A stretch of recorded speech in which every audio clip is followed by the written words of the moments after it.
This is just so I can watch myself later. So whenever I'm not doing this, I'm just watching myself. Judy's like, "Can you go outside? You want to take a walk?" And I'm like, "No, I want to watch myself some more." You know.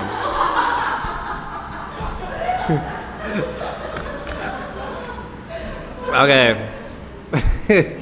Okay. So today we're going to be talking about Genesis chapter 34 through 36. 34 through 36. Okay. Does anybody know what's going to happen today? Yes. Did you read ahead? Men rape woman. We've been doing it for 3,000 years. Get used to it, ladies. Rape woman. Okay, it's actually more complicated than that, of course. But okay, let's go through. I'm trying to get you more engaged today, so I have a lot more things for you to look at today. Okay. So how about I'll read the first one. Now, Dinah, the daughter of Leah, whom she had borne to Jacob, went out to see the women of the land. She wants to make some friends, right? She wants to make some lady friends.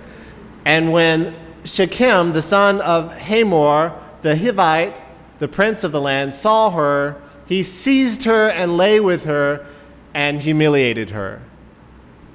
So what happened? He raped her, right?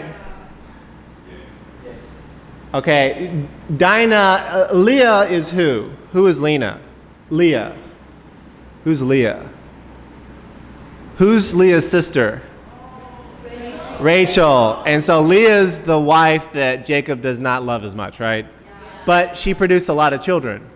And so in a few chapters ago, for some reason, it doesn't normally mention the women who are born, but it mentions a woman born, and it's Dinah, and this is why.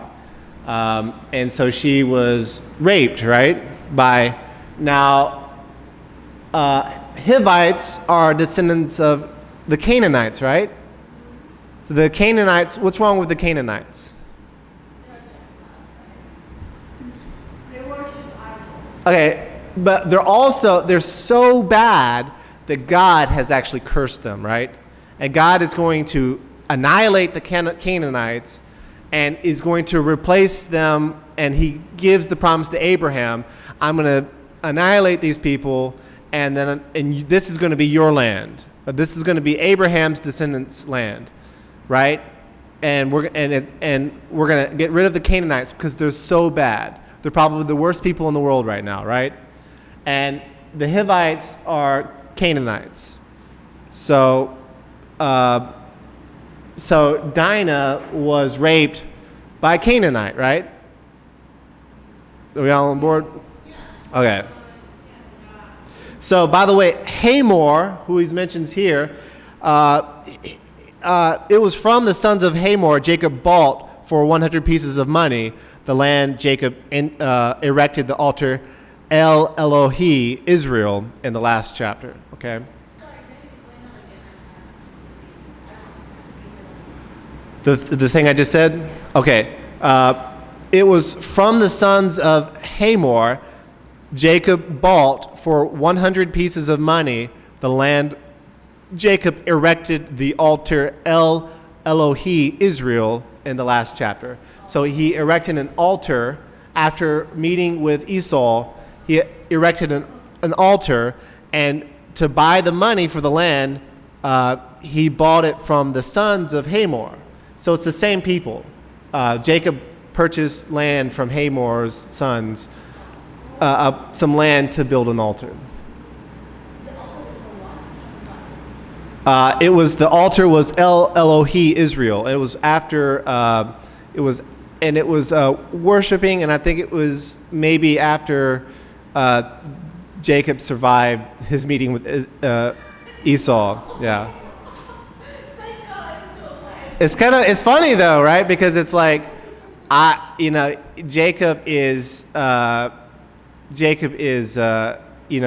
survives miraculously, gracefully, and then it makes him worship, right? Because he sort of knows he's guilty of some things, and so the grace makes him worship, right?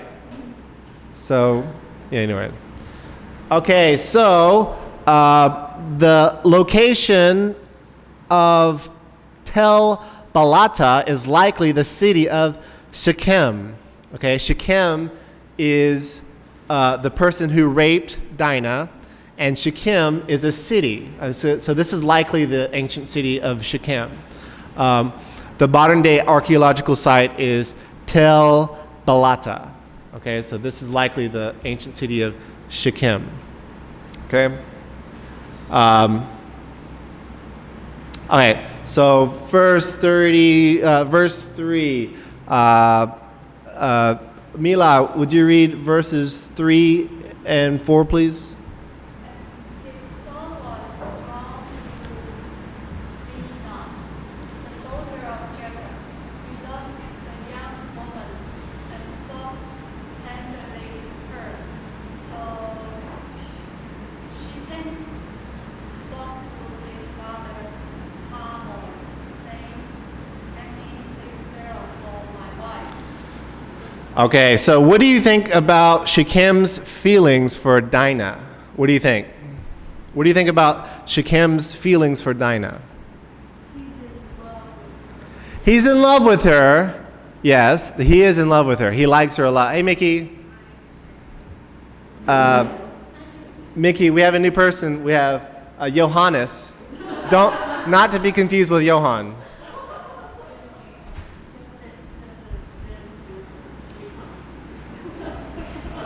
What do you think about Shechem's feelings for Dinah? What do you think? Do you think they're healthy?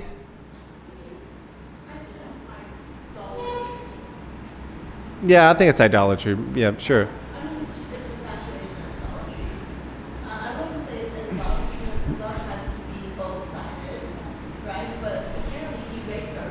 So I don't know if she responded, like, if there's anything reciprocal. Right. It sounded like it's just one way, Yeah. and I have to get her. Yeah. By force. So I'm not sure if it's I. infatuation or idolatry. Anyone else wanna say something? Sophie, do you have something to say? Sophie, don't, Sophia, don't say that this is what this. Sophia, don't say that this is what men have been doing against women for thousands of years. We don't want to hear it. Just be gentle and submissive for one day.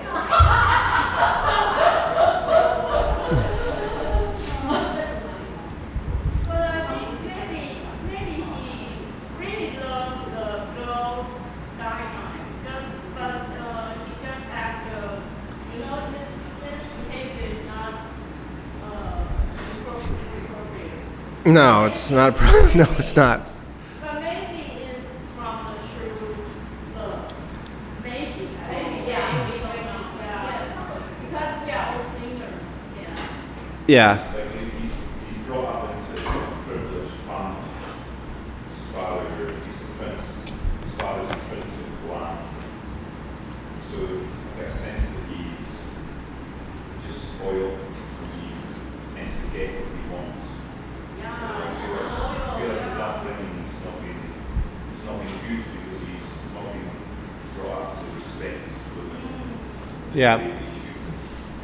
So he thinks that he has a right to rape this woman. Maybe. Yeah, it's a good point. But what do you think? I mean, this is normal. I think that. But I think that he was still trying to move her in a way because he spoke tenderly. Yeah. He wasn't like, oh, come, just be mine. He was still like women love. We're like, we love sweethearts. So he knew what. Yes, he probably knew what. Actually, we don't understand what is the men's heart. So maybe. Just to make our mistake. And I think like it's normal to have like, you see a girl and then you know, back when I was single, long time ago,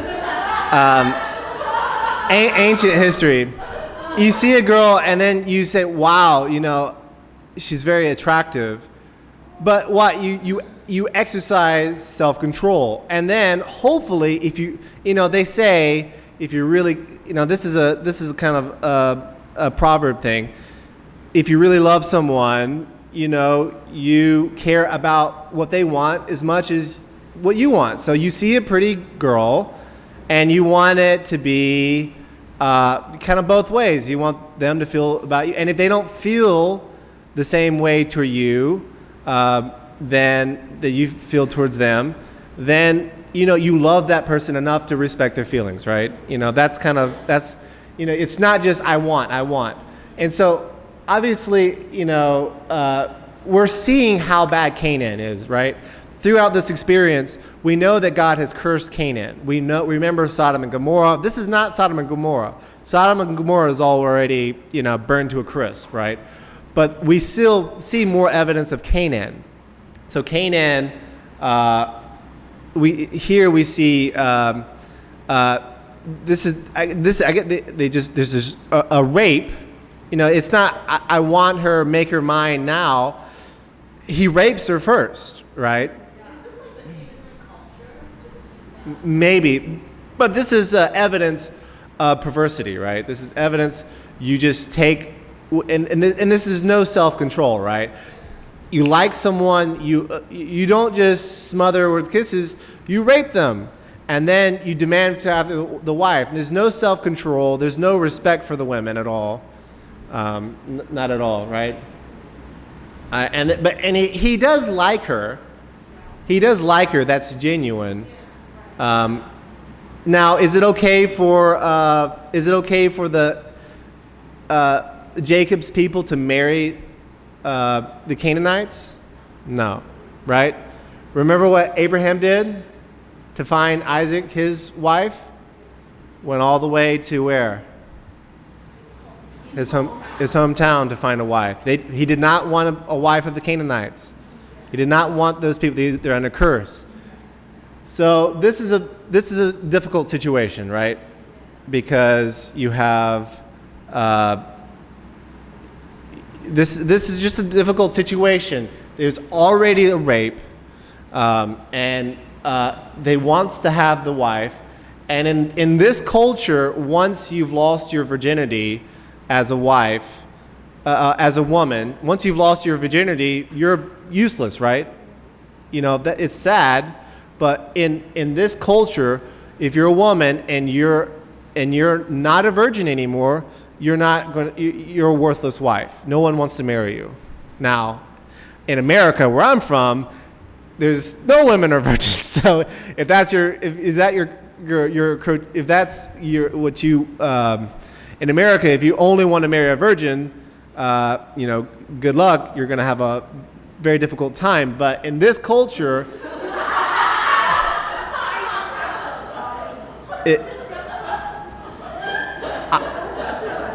and Judy's Taiwanese. I'm not talking about her. I'm talking about America. Okay, I'm not saying anything about anyone. I'm just saying in America, if you want to find a virgin wife, good luck. It's going to be really hard. Get out the fine-tooth comb and just keep search as much as you want. We've had a sexual revolution in the 1960s, right? And a homosexual revolution. So it's, if you get out of high school and you're still a virgin, that's great. And if there might be more than in America, they're very shamed. It's very shameful to be a virgin, ironically, because what is good is bad and what is bad is good. So if we're under judgment right now, there's a reason for that. Who knows if we're under judgment or not? But it seems like I've heard some things like in the Old Testament where before a nation gets judged, what is good is now evil, what is evil is now good, and so it's shameful to be a virgin. And I think like if a woman is a virgin, she might be very quiet about it. Only tell her friends because it might be very shameful. In America, I'm only making fun of Americans because they deserve it. They deserve it. Okay. No offense, Americans in the room.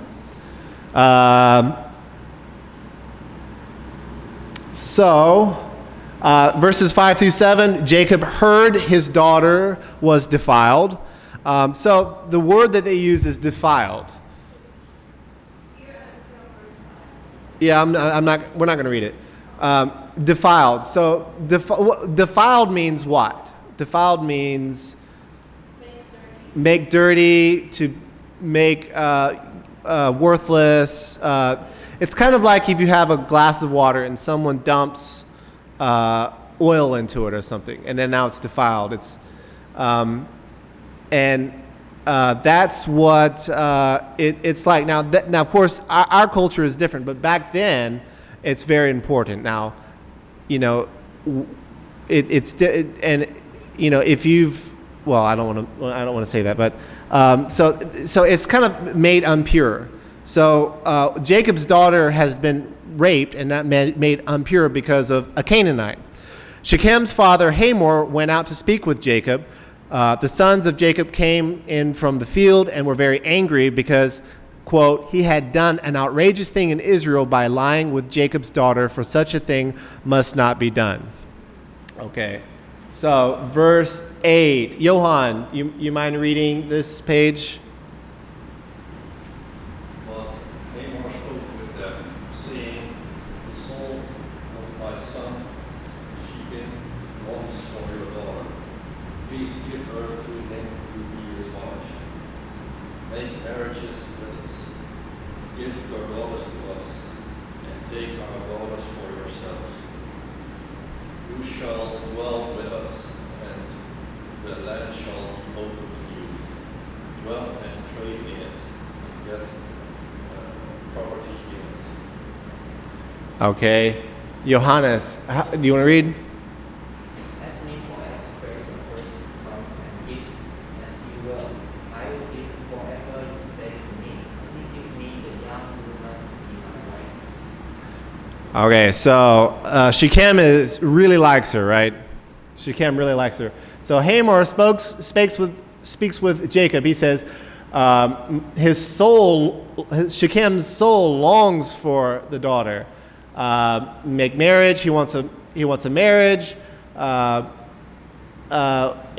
there's going to be a marriage. There's going to be the Canaan. This is obviously a bad thing, but the Canaanite family and Jacob's family, they're going to unite. They're going to swap daughters. They're going to dwell together. The land shall be open for trade and prosperity. And he says, ask whatever you do, and I'll give it to you. Ask me for as great a bride price, a gift as you will. Only give whatever you say to me. Give me the young woman to be my wife. Okay, so Shechem really likes her, right? And they're willing to give anything. This is a bad situation, isn't it? Because Shechem, it's not just like he's a rapist who rapes her and then wants to leave. He really likes her, but this is a union that can't be, right? Because they're Canaanites, and Jacob is not supposed to mingle with a Canaanite, right? No, they don't understand anything. Yeah. You know, and there's no apology, right? There's no, I'm sorry that my son raped your daughter. You know, I'm sorry about that. We sinned against God, you know. Look at his language. Please give her to him as his wife, and intermarry with us. Give us your daughters. Take our daughters. It's like they're treating women like a piece of property or possession. Like we're not an object. Like you can just give me to someone and I can take someone. Like we're not an object. We're people, like human beings. Yeah. Right? There's no apology. It's just like, this is what we do. This is what men do. It's okay. Give her to me. Keep yours to me. And the authority is this is what I want, right? That's the authority. The authority is not this is what God has said. The authority is this is what I want, and this is what pagans do. They're satisfying their sensuality. They're satisfying this is what I want. This is what I want. So, Also, like, economic, like, oh, now this is all yours. right. We can do a business deal like that. So what would you do if this happened? If you were Jacob, what would you do? If you were Jacob, what would you do?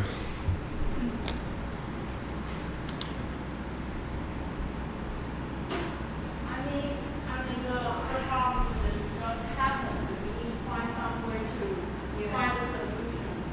So the better way is let them get married. You'd let them get married? Yeah. You would? Okay. Okay. I thought, I mean, if I was perfect, and I'm not, and Jacob's not, that he's under the command of God, which is to not marry his daughters into the Hittites, the Hivites, Canaanites. So it's a direct command of God that he's going against, which, so, yeah, so no. Yeah. I don't think I will also allow my daughter to marry a pagan. Like, even if he didn't rape my daughter, I still would Right. not let him marry a pagan. Right. And you're not supposed to, right? Because, I mean, and you don't want, these are going to be bad family. Yeah, This is going to be, the Canaanites is just bad family. There's a reason why Abraham went all the way up to his homeland. Laban is much better than the Canaanites. You know, they just raped, and they just raped, the whole family's like this. And this is not an easy decision. What do you do? You might just say no, and then just I don't know. It's I'll take the gift because you raped my daughter. I will take the gift as a retribution and then leave. yeah. Just give it to the daughter, right? Like, because now you cannot manage so the system, this much money for you to live your whole life. Sophia, what should happen? You like the outcome, right? You like the swords and everything, right? That's what you think should happen. I would still, if I were the father, I would not marry. I would not let my daughter marry. I think jerk. I would stone him to death. Well, something like that happens. What were you saying, Mickey? Wait. What were you saying? I would say if it's within the Israelites themselves, and that happened, then that would be also the command of God. And you can see in the Leviticus. So you need to so like if you're coming up against another culture.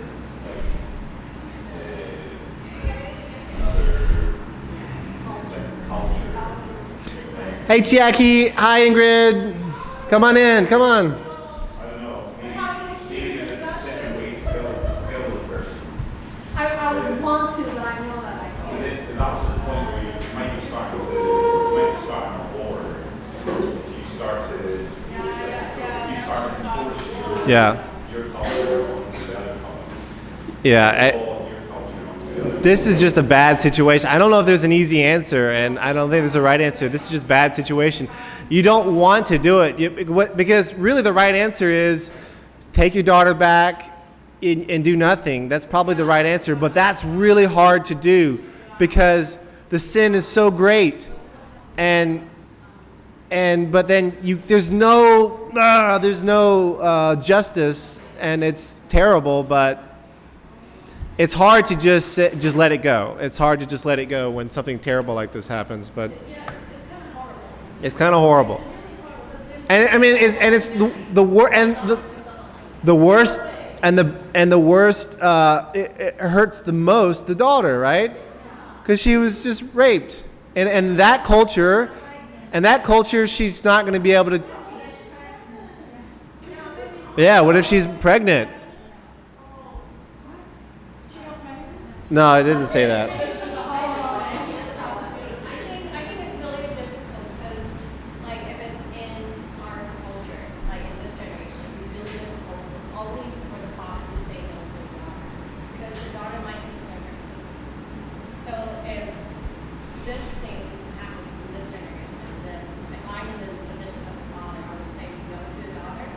Well, no, the daughter's not asking. It's the. Yeah, but I mean, like, if this happened in this generation, it's not only the father gets to say no, but the daughter also has her own opinion. Yeah. Right?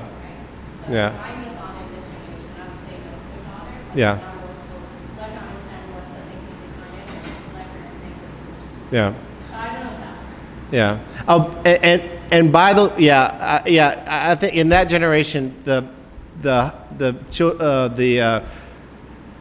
Dinah and the sons would have less say. Probably the fathers would have more of the authority. By the way, Dinah's name means judgment, and it's judgment is going to be severe, right? Okay, so. So verse 13, Jacob's sons answered deceitfully. So they've got a plan. Verses 14 through 17, if Jacob's sons, well, never mind. Okay, let's look at this. Okay, they answer deceitfully. How about Ingrid? You want to read this page? Love to. All right. They said to them, "We cannot do this to give our sister to one who is uncircumcised, for that would be a disgrace to us. Only on this condition will we agree with you that you will become as we are by every male amongst you being circumcised." Okay, and the next slide is, okay, Jackie, could you read this page? Then we will give our daughters to you, and we will take your daughters to ourselves, and we will dwell with you and become one people. Keep going. But if you will not listen to us and be circumcised, then we will take our daughter and we will be gone. Okay, so, Can you explain what circumcised means? okay, so does everyone know what circumcised means? So the first person who was circumcised is who?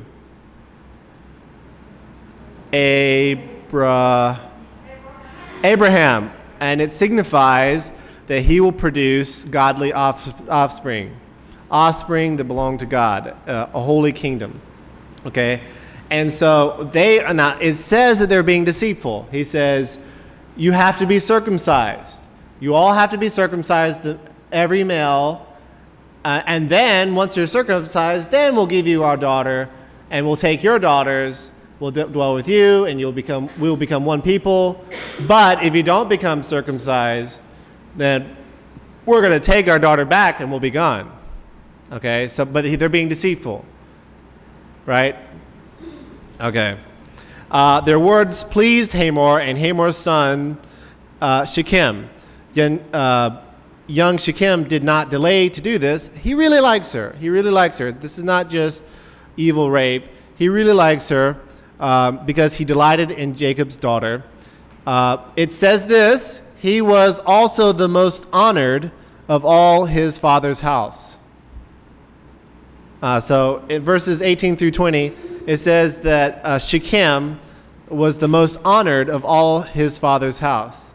So that doesn't say a lot for the Canaanites, right? The most honored of the house is a rapist. Because he has money, but that's probably it. I don't care. So Hamor and his son Shechem came to the gate of their city and spoke to the men of their city, saying, so this is what Hamor and Shechem said at the gate of the city. Judy, could you read? These men are at peace with us. Let us dwell in the land and trade in it. For behold, the land is large enough for them. Let us take their daughters as wives, and let us give them our daughters. Okay, and McCrell, could you read this page? Only on this condition will the man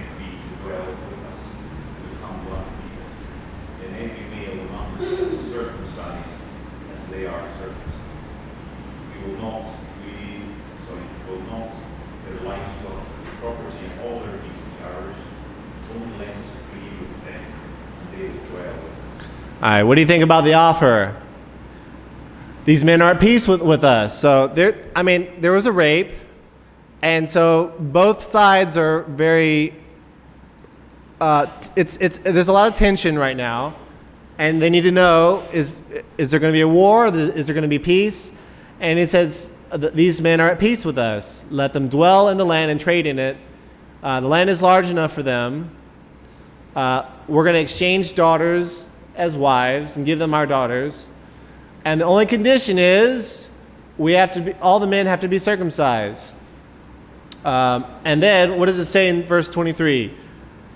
Look, will not their livestock, their property, all their beasts be ours?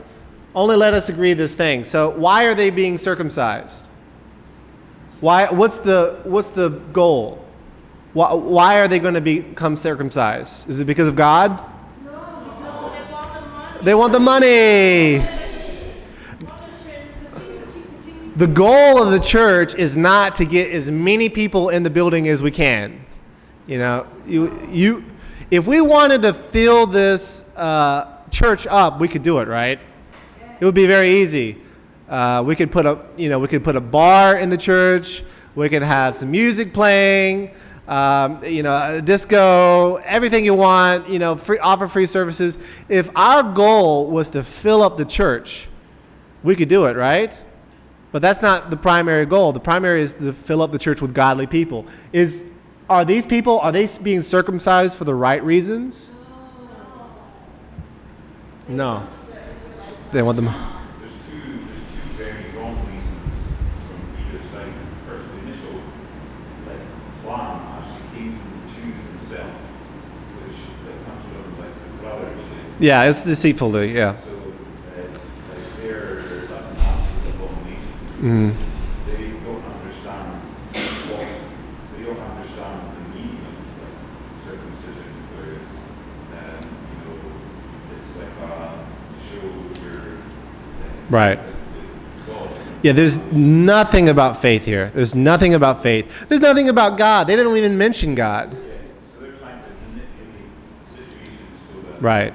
it can become used by having all of those men circumcised. We'll get circumcised and then we'll get rich. By the way, there are people in this world who do that to Jesus. There are people in this world that say, oh, you're poor. You want to get rich? Invite Jesus into your home. Oh, you're sick. You want to get well? Invite Jesus into your home. And so they trick you by health, by wealth, by prosperity, and say all you need is Jesus, right? That should not be the message. The message is there's judgment coming. You are sinful. God is holy, and Christ will save you from your sin from a holy God, because he will judge all the sin of the world. That's the real message. That's the real gospel. The gospel is not Jesus will definitely make you healthy, wealthy, and prosperous. Right? Okay. That's all we're...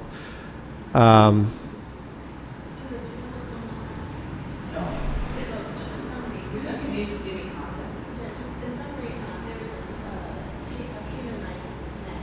He raped Jacob's daughter. Okay, and after raping her, he is asking to marry her. Yeah. And then the family is upset. Yeah. And so they actually want to kill him. But they said, oh, if you want to marry a daughter, they're circumcised. And then we can all live in the land, peace together, and we can exchange daughters with the two families and exchange daughters. That's kind of the treaty they're making. Well, I'm kind of more curious, where's the women's voice in this? Well, the brothers are mad. The brothers are very upset. I mean, back in the days, but why is it the women's voice? Well, they're gonna find out how angry the boys are. In verse 24 through 29, all who went out of the city, out of the gate of the city, listened to Hamor and Shechem, and every male was circumcised. So everyone was circumcised. They think that they're going to get rich and get all the daughters. Okay? All who went out of the gate of the city. On the third day, when they were sore or painfully angry, Simon and Levi, Dinah's brothers, took their swords and came against the city while it felt secure and killed all the males. So 2 of Dinah's brothers, Simon and Levi, while the city thinks that there's peace, they come and they kill every man in the city of Shechem. They killed Hamor, they killed Shechem, and they took Dinah out of Shechem's house and went away. They took their flocks and herds, donkeys, and everything else, all their wealth, children, wives, and all that was in the house they took. So basically, they killed all the men, and then they took all the women for wives, and they took all the wealth and all the children, they basically plundered the city, killed all the men and plundered the city. Okay, the term is called sacked. They sacked the city, kill all the men, take everything else. Okay, and so in a way, tragically, God's blessing to Jacob is still happening. Okay, he has a blessing, and his family is getting bigger, and his wealth is getting bigger because they plundered this guy, and now they've gotten really rich because they've gotten a whole city of things, right? Okay. And verses 30 through 31, then Jacob said to Levi and Simon, "You have brought trouble on me by making me stink to the inhabitants of the land. The Canaanites and the Perizzites, my numbers are few, and if they gather themselves against me and attack me, I shall be destroyed, both I and my household." But they said, "Should he treat our sister like a prostitute?" Okay, so what did the brothers do? What did the brothers do? The brothers, they lied, they tricked, they deceived the city, and then they did what? Killed all the men. And then now what's the problem? Took their property. And now everyone around them is what? Now everyone around them hates them, right? And it's really bad because they actually were circumcised. They were circumcised, and this is really bad. They were circumcised. They circumcised themselves, and that is a kind of a commitment. They did circumcise themselves, and then they were killed anyway. And so everyone around them all hates them now. They stink in the land of Canaan. The Canaanites and the Perizzites maybe they're considering attacking Jacob's family, but they said, "Should he treat our sister like a prostitute?" Okay, what do you think? What do you think? Did they do the right thing? No, they're just like the rapists, Like Dinah's brothers are very similar to the rapists. Because they also, they took the women and the children, taking his property and their houses. So they're not different from When someone sins against you, that's what you want to do, right? Yeah. It's easy to say what should happen when the sin happens to someone else. But when the sin happens to you, of course, that's what you want to have happen, right? You want everyone to die. You want to get your revenge. And we're very bad at judgment, If it's our sin, we want this judgment to be very small. Oh, you misunderstood. If someone sins against us, we want extreme judgment, right? Yeah. If someone sins against us, we want, revenge, right? So that's kind of what we want, And so, but now the problem's bigger because now the potential war is even bigger now, right? Let's look at Deuteronomy. This is Deuteronomy chapter 22. This is, what does Deuteronomy mean in English? Deuteronomy means second law. This was given to the generation after the 40 years of wandering around the desert. The second law was given to the new generation after the first generation died. If a man meets a virgin who is not betrothed and seizes her and lies with her, and they are found, then the man who lay with her shall give to the father of the young woman 50 shekels of silver, and she shall be his wife, because he has violated her. He may not divorce her all of his days. What do you think? What do you think about that law? That's change from the story. What? How's it? That's what? Leviticus, the law that was sexual immorality. So it would not be a case that that person would be stoned. Or is this the first law that's made on the case of rape? Wait, sorry, what's your question? Is this the first time that the law has dealt with rape in the Bible, or has it? I don't know. Is there another verse in Leviticus, you said? Leviticus talks about a whole range of different sexual moralities, and it's basically death is kind of like, so like sleeping with your father's wife, sleeping with your sister, and there's a whole list of, I think this might be the first time that rape's been included.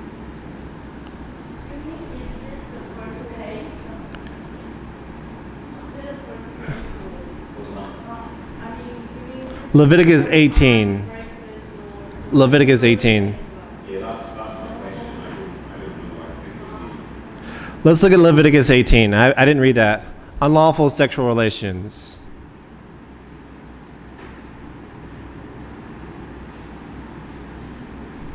But it's unfair to kill the whole city. Because the whole city is innocent. Yeah. And it's kind of unfair to ask the whole city to be circumcised. Yeah. It's like you want to marry someone and you ask his whole family need to be Christian. It's very ridiculous. Yeah, is that a condition? Yeah. He's not doing that. He's just saying circumcised. Yeah. He's saying you need to believe in God. There's nothing They just want to kill the whole people. They easily. use the chance they are very, they are very weak. Yeah. They want the chance to kill them. Okay. It's all balls, because I think that one thing is, you see the whole city is innocent.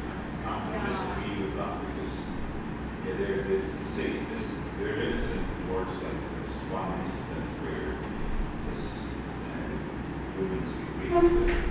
There's no one that's innocent. This is the thing that goes through the whole Bible from start to finish. There's none that's righteous. Yeah. So in the eyes of God, we're all sinners. Yeah. So that's like a thing to I just know, especially for this case. I mean, they don't break the law at the same time. So they don't need to take this responsibility to be killed at the same time. Okay, and so I've been looking at Leviticus chapter 18. There's nothing about rape. And so this is the verse about rape. So there's a difference between if you rape someone who is engaged, or if you rape, now in Deuteronomy chapter 2, it talks about if you rape someone who is engaged or is married, if you rape them and the woman doesn't cry for help, so I guess she likes it or whatever, then you stone both of them. But if it's out, and if she does cry for help, or it's out in the forest and nobody can hear her anyway, then you only stone the man. But this is if a man meets a virgin who is not betrothed and seizes her and lies with her. But what do you think about this law? I think this law, best describes this situation here. It's not perfect because they're not allowed to marry the Canaanites, right? But what do you think about this law? What do you think about this law? Deuteronomy 22, verses 28 through 29.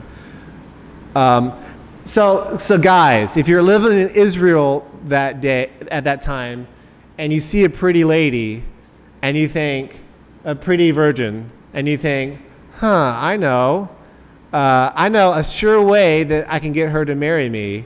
All I have to do is rape her, and then she's forced to marry me, and then she can't divorce me. Do you think that's a good idea? I'm sorry, you're asking me that. It's not cool. That's going to be the worst marriage ever. That's going to be the worst marriage. I mean, for your entire life with the wife that you cannot divorce, it's going to be, there was no wedding, everyone knows you raped me, couples are going to come over and say, oh, what's your story? And then the wife is going to say, he raped me and now I had to marry him. And then it's going to, you think you're, so a whole life tag of nagging and quarreling and I didn't even want to marry you, but then you raped me. And then you cannot divorce her. I love that. And you, no matter what, you cannot divorce her all of her days. You hold this as a secret. You don't need to let everyone know your story. What? Yeah, it is a secret. It's a secret. Yeah, you can't say. But if you're in Israel at the time, it's going to be hard to that secret doesn't come out. Ingrid, what do you think? So what exactly is this moral of the story as it applies to modern times? Deuteronomy or the other story? Well, I would say this verse is first off. Let me. I'll be really honest right now. I am very disturbed because there is nothing funny about the word rape. I know people that have been raped in this modern time. I am not laughing. Okay. There's nothing funny about this. So No, I it's not. know. I understand this is different times. Out of respect. This is really different times, right? When it was really Well, Ingrid's right. I'm just saying, I am deeply disturbed. There's nothing funny about it. There is. Different times, still But now. we're talking about right now, it's 2020, so that's the question. What is the moral of the story as of today? Okay, well, that's a good point. There is absolutely nothing about rape. Now, there's nothing about murder. There's nothing about all the killing that took place. There's nothing funny about lying. These are all sins. These are all sins that we have conditioned ourselves to. Maybe when we were a kid and we heard about these tragic stories, we cried ourselves to sleep at night. But we've lived in this horrible, terrible world for decades now, and we've just sort of gotten used to all of it. I mean, it's a death, murder, and rape. It's on the news. We hear about it before we go to bed at night, then we sleep soundly because our conscience has just been eroded away. How wicked and depraved the world is, and the effect of the fallenness of sin, and so. The point of the story, first of all, I would say that I don't think this really relates to, this doesn't really relate to Dinah's situation because they're not supposed to marry Canaanites. Yeah. So I would say that that is invalid. So I would say, although this would normally be useful in Israel, but it's not really useful for the Canaanites. So, and going back to the story, this is for one, it is the point of the story is the original sin, the effect of sin. And so we've been talking this from Adam and Eve to Abel and Cain and Seth, the effect of sin and the effect of God striving with man.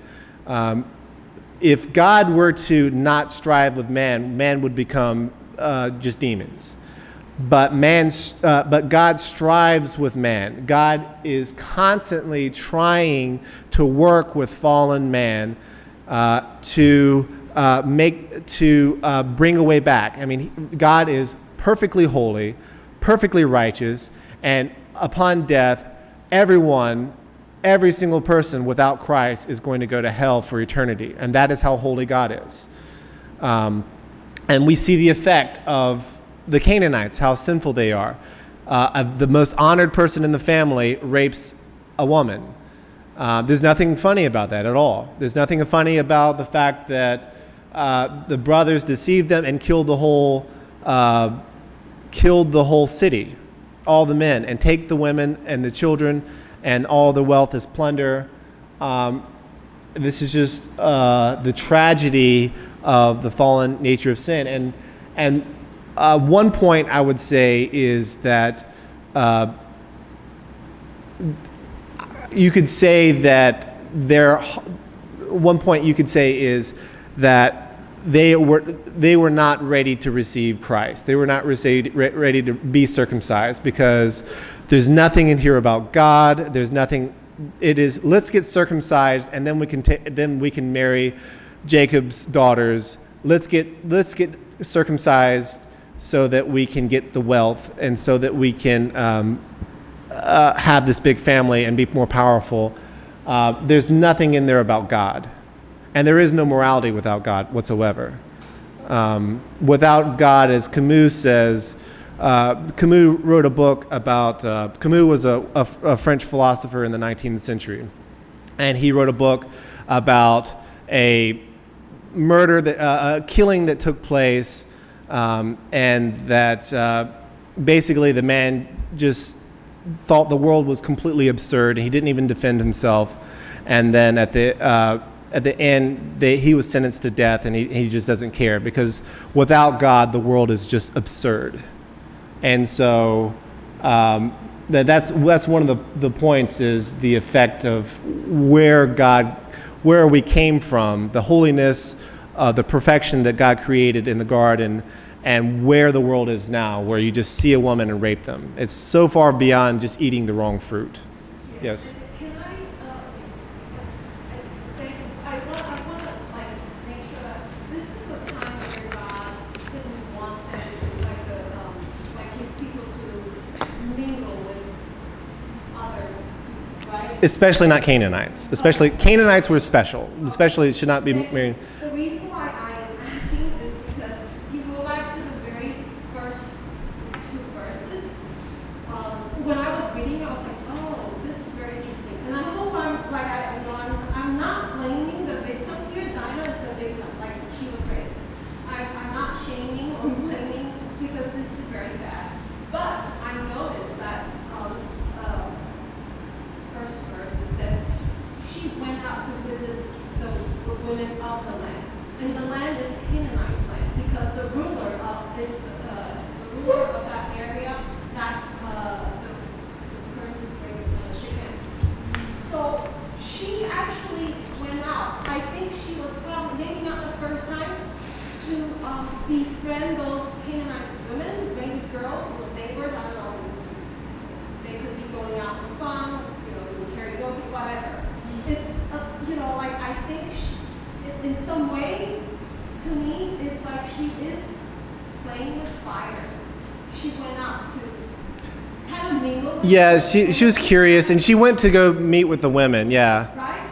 And I'm pretty sure Jacob probably said, we don't really mess with the Canaanites because they're under curse from God. Right? But she went out. Yeah. Kind of She was curious. with them. She was curious. She was a Taiwanese person in America. Oh, I'm going to go out at 12 o'clock. There'll be no problem. Bang, bang, bang, bang, So the father-in-law, yeah, maybe did, okay, thank you. So the parents didn't do anything, didn't say anything. Because I wonder if that was the first time she went out. Maybe the second time or the third.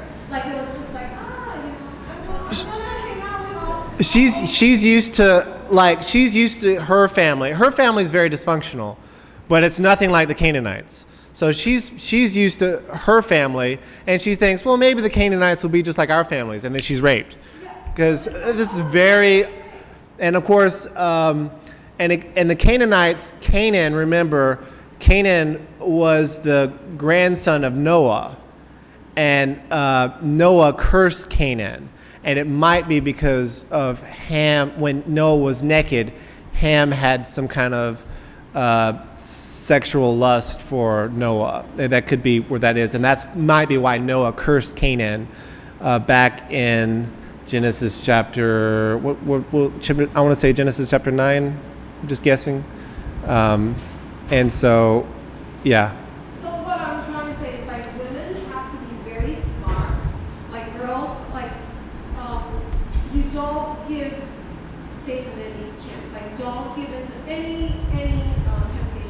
Like you have to be very, very, very discerning, very, Right. very alert.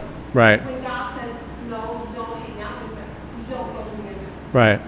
And I also, there's a self-control. You don't just do what you want. You know, that is the difference between the Canaanites and Jacob's people at this point, right?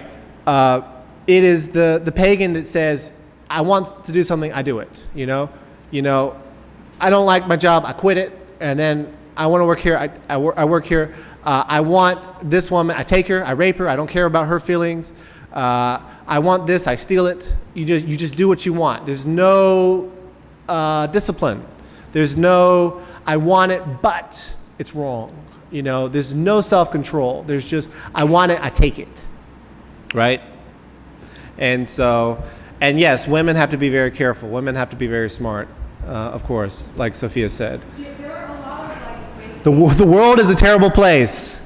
The world is a terrible place. And some people who are upset with how bad America is, you don't study history. The world was a lot worse in the past. Oh, go ahead. No, it's just like you know, like I read some other like rape cases in the Bible, very similar. There are a couple.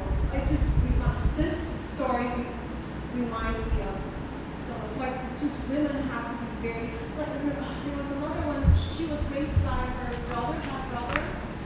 When the brother said, "Come, Absalom. yeah." It's like you don't go into like be alone with a man in the room. Like just be smart about it. Think about it. Just like you know, avoid a situation like that. You have to be very, very careful. You don't.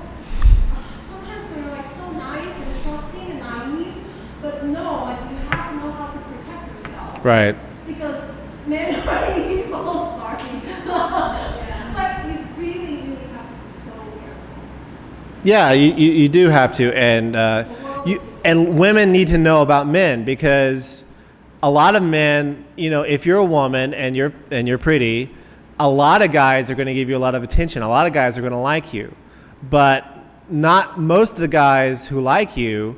They're not someone you should be with, right? Just because a guy genuinely likes him, just because Shechem really likes this person, does not mean they should be together. And so, does that guy, you know, does he have empathy for you? Does he want to give you what you want, or just, you know? And guys are very funny. You know, they might like you today. They might like you. They might like you on Monday and then not like you anymore on Tuesday. You know, and so you have to be very careful. Yes. Right, I have two things I have to say about this. Modern day 2020, men get raped by women just as much as the other women. Okay? So this is about power. Alright? We're talking about the single being raped. I'm not, it's both ways. I also know men get raped. Yes. In America. The thing is, Yeah. it is not, okay, this is a perspective from a woman. Just because you dress a certain way is not an invitation. So, it's, yes, I understand you have to be smart, as a, you know, et cetera, et cetera. The reality is that just because we are dressed a certain way is not an invitation. Yeah. It's not an invitation. So- I'm dressed, we dress, there's times we just feel like dressing who we want to express. And it's not an invitation. Like, I understand the comment about having to be careful, because that is smart. Because you just don't want to attract unnecessary attention. But I think that the other layer is just that it's just not an invitation, period. Yeah, that's what the Bible says. Yeah, like, yeah. If your eyes makes you sin, then take it out. If your right hand sins, then chop it off. Like the person who does the violence should be punished. It's not Yeah. the person who just dresses a certain way that should be punished. It's tricky, and it's tricky. Like, I'm from America, and so your average man in America watches pornography. So women will have to dress extra attractively to compete with that, and so they dress very flashy, and it's just like in America, it's you have like, and I don't want to say anything against Taiwan because I haven't been in Taiwan long enough to give you any advice, but in America, you have a very sinful situation, a lot of things that are very bad. By the way, in America, who gets raped in America more? Who do you think? Men or women? Who gets raped more? Men get raped because of prisons. Men get raped more than women because of the prison systems. Men get raped in prisons. So, anyway, so that's all. That's going to be the most that we're going to be. We were talking mostly about chapter 34. So. Verse 35, chapter 35, let's go through this very quickly. God said to Jacob, "Arise, go to Bethel and dwell there. Make an altar there to the God who appeared to you when you fled from your brother Esau." So Jacob said to his household, all who were with him, "Put away the foreign gods." So I'm guessing they collected a lot of foreign gods from Shechem's city. That are among you, and purify yourself and change your garments. Then let us arise and go to Bethel, so that I may make there an altar to the God who answered me in the day of my distress, and has been with me everywhere I have gone. So they gave to Jacob all the foreign gods that they had, and the rings that were in their ears. Jacob hid them under the terebinth tree that was near Shechem. Okay, so I think Jacob's love for God has built more. God has been faithful and gracious to Jacob his whole life, and then Jacob's love for God has grown and grown. And by the way, this is a terebinth tree. This is what it looks like. Okay. Verse 5. As they sojourned, a terror of God fell among the cities that were around them. So everyone hates them because of what they did to Shechem's city. But now God supernaturally terrorizes everyone so that they do not pursue the sons of Jacob. Jacob and his family came to Bethel, where God spoke with him long ago as he was fleeing Esau, and built an altar there called the place El Bethel, or God of Bethel, because there God had revealed himself to him when he fled from his brother. So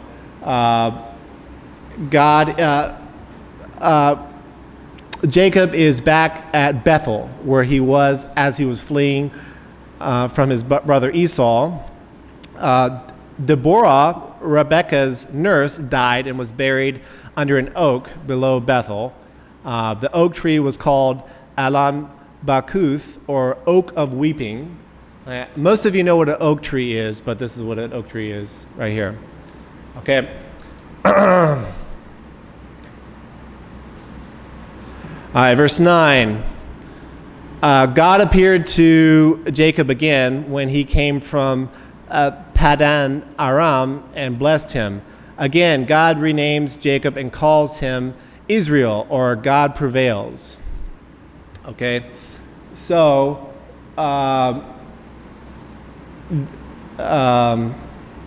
again, so this is the second time, right? This is the second time God changes Jacob's name to Israel. Also, someone tell me, why does it say a nation and a company of nations shall come from you? Why does it say nations? Paul already mentions that, I think, in Galatians. Why does it say nations? Yes, because Christ did not just die for Israel, did not just die for Judah. Christ died for all nations who will come to him. Okay. Sorry, where are we? Chapter 35, verses 11 and 12. We're going to 13 now. Then God went up from Jacob. Moses, for some reason, continues to call Jacob Jacob and not Israel. Occasionally, he'll call him Israel. I don't know why. God renamed Abram Abraham, and then Moses started referring to Abram as Abraham.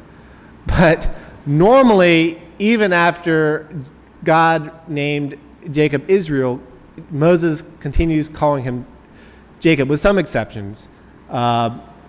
Jacob set up a pillar of stone in the place where he had spoken with him and poured out a drink offering on it and poured oil on it. And Jacob called the name of the place where God had spoken with him Bethel. Okay, verses 16 through 19. Rachel died. So this is the worst day of Jacob's life, right? Rachel is the one he really loves. Before her soul departed, she called the boy's name Ben-Ani, or son of my sorrow. But Jacob called him Benjamin, or son of the right hand. So Rachel died, and she was buried on the way to Ephrath, or Bethlehem. Okay, so they were near Bethel. They're coming to Bethlehem, and eventually they're going to go to Hebron, right here. Okay. Jacob set up a pillar over her tomb. This might be the tomb that of Rachel. Okay, this is called Qubur Bani Israel, or Tombs of the Children of Israel. Some scholars point to this location for the tomb of Rachel. It is hard to know where the site is because it's somewhere between Bethel and Bethlehem. The popular belief is that it is the current mosque outside of Bethlehem, but that's a little bit too convenient, and there's not a lot of evidence for that, especially in the Bible. So is that somewhere, that's in the land of Canaan?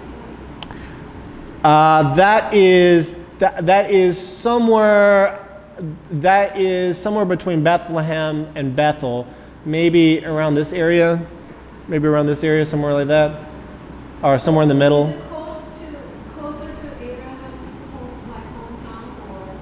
And my question is is Rachel buried? Like they usually want to bring the body back and bury it where it is. I think she was buried on the way from Bethel to Bethlehem.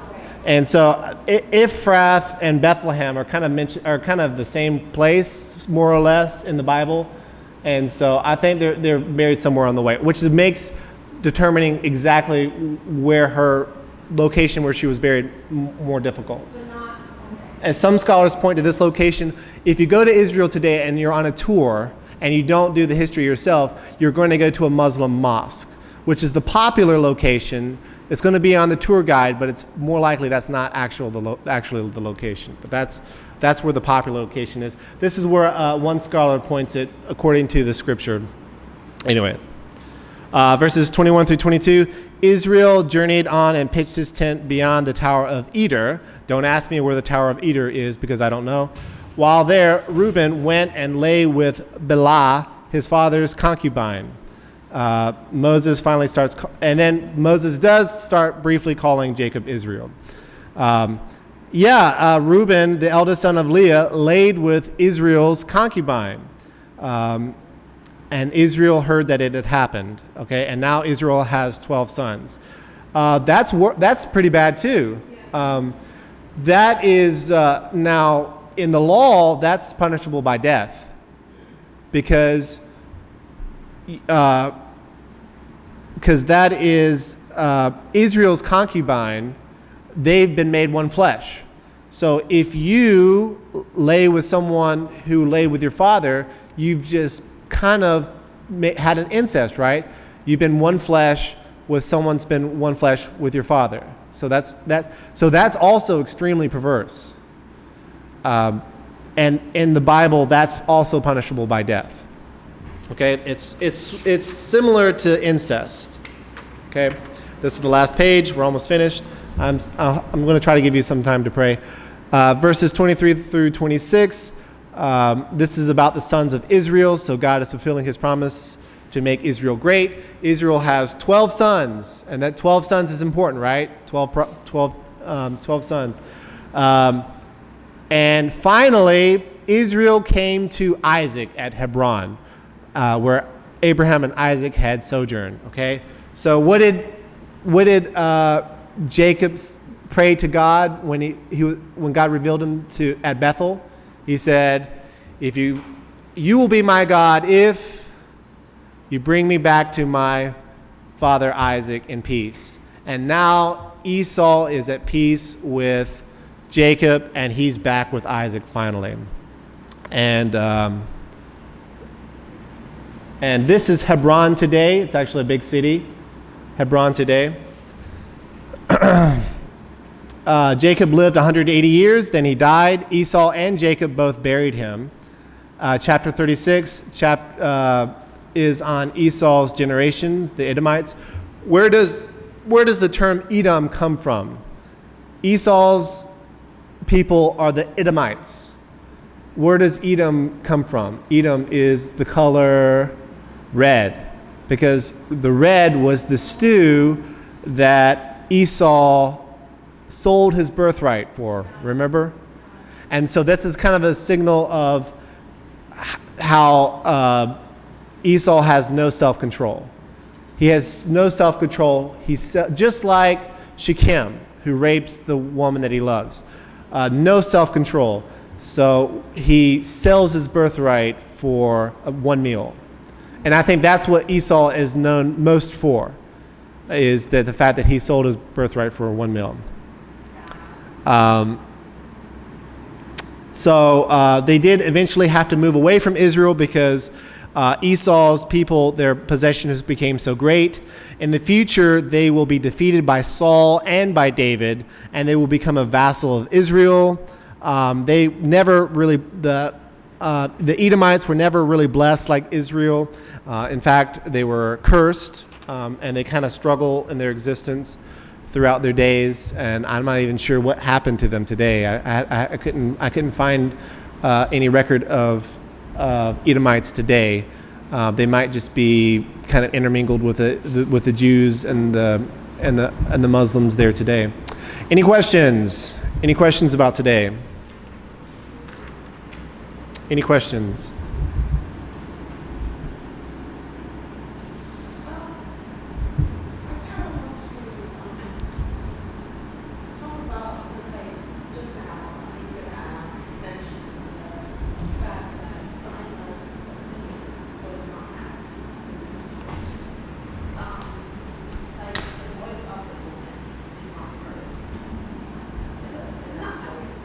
Yeah, but I remember when we were doing, Abraham was trying to get his son alive. He also didn't ask Isaac's opinion about, do you want to marry, what was her name? Rebecca? Yeah. It's like, it's like the parents just make decisions. It doesn't matter. I feel like if you're a child, it doesn't matter if you're Right. a boy or a girl, like the parents just make decisions for you. Because, like, the father never, like, Isaac was never asked, like, you want to marry this woman? Like, the father's like, I'm going to give you a wife, but then you're going to marry her. Like, okay. I mean, like, do you not have a voice? Like, you can say, can I go and pick and choose for me with me a couple so I can, like, Yeah, and so the question is, why didn't Dinah have a voice? And I think the parents make the decisions, and so, you're Jacob. Sophia. That's what I would think about too, because Isaac didn't have much of a decision with Rachel. They loved each other, but they didn't have much of a choice. And yeah, I think in normal circumstances, if the parents are very godly, they're going to know best. But that's not always the case. But they're going to know best. Yeah. Can we assume that Ishmael didn't consult his parents' advice about getting Canaanite? Did he marry a type or someone? Ishmael. Who did Ishmael marry? Ishmael in like Genesis 19 or something? Wait. Sorry, Esau. I'm talking about Esau. Oh, he married 2 Canaanites. No, there's no. Esau is a man of no self-control. He just goes out, even though his mother went all the way. They went all the way to their home country. Yeah, there's no way he got his father's advice for that. So he made a really bad choice because he absolutely did not consult his parents' opinion. It was not blessed by his parents. Right. I mean, obviously it's pagan. Yeah, I get it. I think like if the parents had been involved, they would have said no to the agreement. If Jacob had been involved, what was Jacob? Sorry. Yeah, if Jacob was involved with Esau getting 2 wives, no, Jacob's brother, Isaac. If Isaac was involved with Esau getting the 2 Canaanite wives, Isaac would have definitely said no. Yeah. And then once Esau gets very angry, Esau goes out and marries Ishmael's daughter, and then has 3 wives. So that's the thing, when you're judged, and that signifies his lack of repentance, right? Because when you're judged, and then you're judged, God judged him because he was the eldest son, but he was very wicked. And so instead of repenting, he goes and does more sin. He marries a 3rd wife. He's judged because he had 2 wives, and then his reaction is, I'm going to kill my brother and get a 3rd wife. So more of who he is comes out. More of what the person is comes out. Okay, anything else? Any more questions?